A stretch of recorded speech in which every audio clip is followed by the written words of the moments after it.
You're listening to Midlife Side Quest, the Over the Hill Gaming Podcast. Here's your host, John Wall. It's April 24th, 2025, and welcome to episode 130 of Midlife Side Quest, the Over the Hill video game podcast. My name is John Wall, and every week I bring you my video game impressions, the latest industry news, and tales of a Gen X geek delivered to you in just 15 minutes. Thank you for tuning into today's episode. On the show, I'm going to be talking about Lushfoil Photography Sim. But first, let's check out the latest gaming news. And the best kept secret in the industry has finally been revealed. The Elder Scrolls Oblivion remastered. I kid, obviously. That thing leaked faster than a text from Pete Hegseth. On Tuesday, Bethesda shadow dropped the game and posted an announcement video discussing the project. And from what I've seen, the general consensus is that it looks much better than people were expecting, with a lot of it looking more like a remake than a remaster. From their description in the video, it seems like they have tried to keep what people loved about the game while updating things that needed it. We'll see how this surprise release goes over, but early word is that it is a huge hit with Steam concurrents. They hit like 67,000 within an hour of the announcement, so that's pretty impressive. The release wasn't without a little bit of, we'll say, ruffling of feathers because, you know, this is the game industry.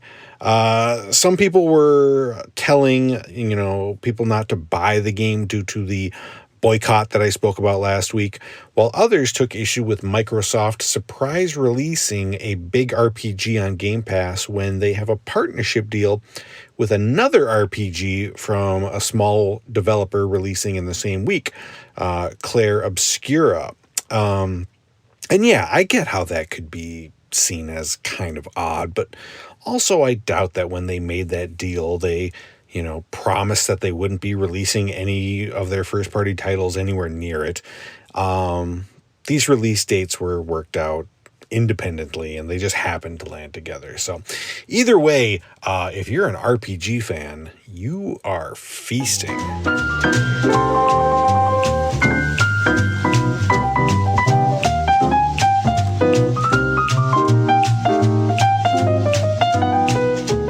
So, full disclosure, I've had a pretty remarkably stressful couple of weeks. Without turning this podcast into a therapy session, which would take way longer than 15 minutes. In the span of barely a week, I had to bring a sick child to the emergency room. My insurance company decided it wasn't going to cover my treatment for Crohn's, which I've been on for 6 months now. I had $1,000 plumbing repair, and 2 people I know passed away. So there was even more.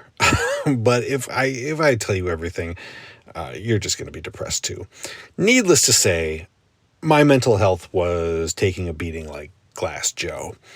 So I've been trying to find ways to relax and to calm my mind. I've been listening to, more chill music instead of, heavy metal all the time. I bought some incense, and that's actually been pretty nice. The burning of incense is, one of the only fond memories I have about going to Sunday Mass as a kid. And I've even been thinking about doing some meditation, just taking maybe 10 or 15 minutes out of my day to clear my head. And while video games have always been something that I've used to unwind at the end of the day, it's been more of a blow off some steam kind of a thing, and not so much a calming experience. And then last week, I got a code in my email for Lushfoil Photography Sim.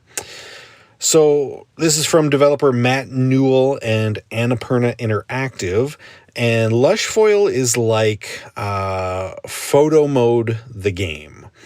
It places you in 10 different locations from all over the world and just asks you to explore and take pictures. There's no story, there's no narration, just some tutorials on how to use your camera, some super chill music, and gorgeous environments to explore. It's kind of the antithesis of most other games out there where you're always under, some kind of pressure to complete goals or beat a challenge. Here, the game just wants you to take your time and relax, take in everything around you. Playing this game almost feels like meditating. Each of the locations that you'll visit are beautifully created in Unreal Engine 5, and they are near photorealistic versions of real-world places, like a lake nestled in the mountains of Italy to the rocky beaches of Australia. It's so stunning that you're going to want to follow every path and discover every area hidden in these environments to photograph. As you explore, you'll come across a bulletin board in each of the levels, and pinned to the board are a certain number of photos of that area that the game will ask you to find and photograph for yourself. Some are obvious, like, there'll be a certain cabin or a church or something. Others are more difficult, like a section of a wooded path. Once you recreate each of the photos, you'll get a key, which unlocks a section of the map which you couldn't explore before. And you can also unlock other like lighting scenarios, like sunset and so on. In the levels, you'll also find collectibles hidden around that differ depending on the level, like ornamental boxes, or like on the Australian beaches, you'll collect bottles of sunscreen. I haven't quite figured out if those unlock anything, but I'm going to assume that they do. Another thing that you'll find and collect are cameras, which brings me to my next point, that Lushfoil is an absolute dream for photography nerds. The standard camera that you start each level with is a pretty nice DSLR camera, and it has all the features that come with that sort of camera. If you're the kind of person who likes to play around with things like shutter speed or ISO settings or different zoom lenses, you're going to be right at home. You will love it. I personally have almost zero experience with these kind of cameras, so I'm more of like just point and shoot kind of a guy, but it is awesome that they included what a true student of photography would really be looking for, and they will appreciate that. And those cameras that I mentioned before that you find hidden in the levels, they're all based on like real old cameras. So, I don't know if you remember back in the day when digital cameras were brand new, but you had those old like 3 megapixel cameras, those are in there, or the old school camcorders that like I know my family had as a kid. And they do a great job of recreating the effect, how that looked when you look through the viewfinders. It's a cool, neat little touch. If I had one thing to nitpick about the game, it's that I wish the levels were a little bit more lively. They look stunning, but there's not like a lot going on in them. And I get, this is like a solo developer, so there's obviously limits to what you can do. There's only so much you can fit in. But it would have been nice, to feel like these worlds had a bit more activity going on.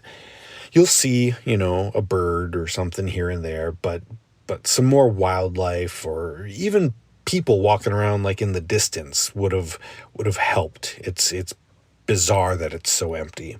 It also would have been cool to see some like dynamic moments that you had to move quickly to try and catch, like, I don't know, a seaplane flying overhead, or a whale breaching out of the water in the distance, things like that. Those little nitpicks aside, Lushfoil Photography Sim is a wonderfully chill and relaxed way to let out your inner shutterbug. I felt truly at peace as I just strolled around the black sand beaches of Iceland, and I admit I even got a little bit emotional when I walked through the torii gates at the Fushimi Inari Shrine in Kyoto. The recreation is so detailed that I felt like I was right back there again, revisiting one of my favorite places in the world. The game, it's not super complicated and there's not a huge checklist of things to do, but I appreciate that simplicity, It's just a nice, relaxing experience that helped me to get through a very stressful week.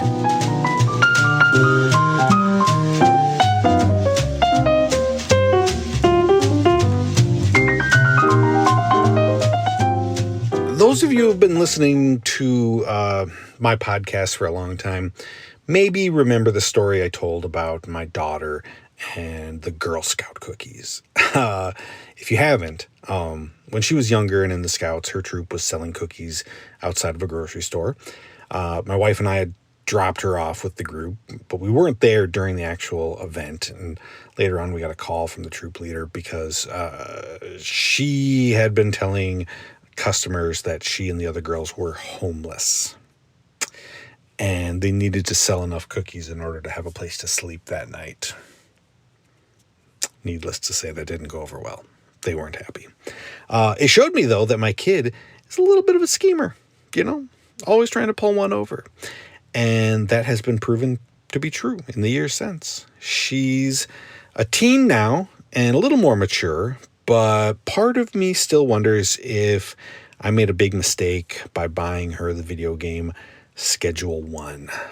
If you're not familiar, this is a straight up drug dealing simulator. From the growing to the bagging to slinging it on the streets, it covers the whole spectrum of what's needed to become a successful narcotics entrepreneur. You start out in a crappy little RV and try to work your way up to running a complex operation with an army of thugs selling your product for you. It's been very popular on Twitch and YouTube recently. And to be honest, I see why. It's actually a pretty well-made game with, an addicting gameplay hook. But given her history of, let's say, bending the rules and her obvious talent at talking people into a sale, I kind of wonder if I've screwed up and set her up for a shady career path. She's constantly talking this week about her hot new product, increasing production, and eliminating the competition. Yeah, all I know is if the cops come knocking one day, I am quickly destroying the evidence and deleting my Steam profile. Before I go this week, I want to send positive vibes to Luke Lore. If you don't know Luke, he is the host of the XEP podcast, which covers all things Xbox, and he's just a swell fella. He put out a video this week on his channel talking about how much Gears of War means to him in a very personal way and how it actually saved his life. So I'm so proud of him and what he's done as a creator, and I'm glad that he decided to share this story. So go look up XEP on YouTube or wherever you listen to podcasts. Thank you so much for listening to Midlife Side Quest. I really appreciate you making time in your day to hang out with me. You can catch a new episode of the show every Thursday morning wherever you listen to podcasts, and you can support the show by subscribing and leaving a review. So until next time, be well and happy gaming.